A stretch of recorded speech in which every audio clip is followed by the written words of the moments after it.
ஓம் நம சிவாய. விஜய் அவர்களோட ஆடியோ லான்ச் மலேசியாவில் சிறப்பாக நடைபெற்று விட்டது. அங்கே கூட அஜித்தை பற்றி பேசி கைத்தட்டில் வாங்குகிற ஒரே ஆள் இவர் தாங்க இருக்க முடியும்.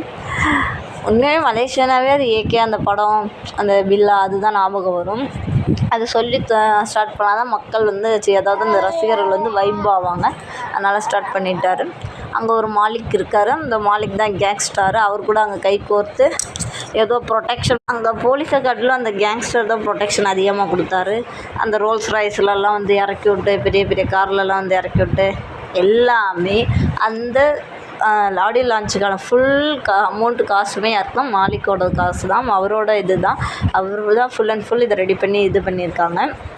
அதனால் அங்கே படமே ரிலீஸ் ஆனால் அதுவும் ஃபுல்லாக அந்த மாலிக்குங்கிறவர் தான் அந்த இதை வாங்கியிருக்கார் உரிமையை. ஸோ அவரோட காசு தான் எல்லாமே.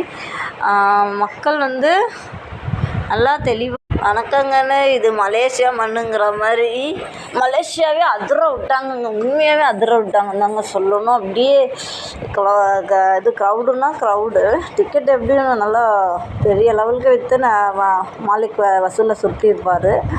நம்மளுக்கு பணம் தானே முக்கியம், பணத்துக்காக தானே இவ்வளவும்.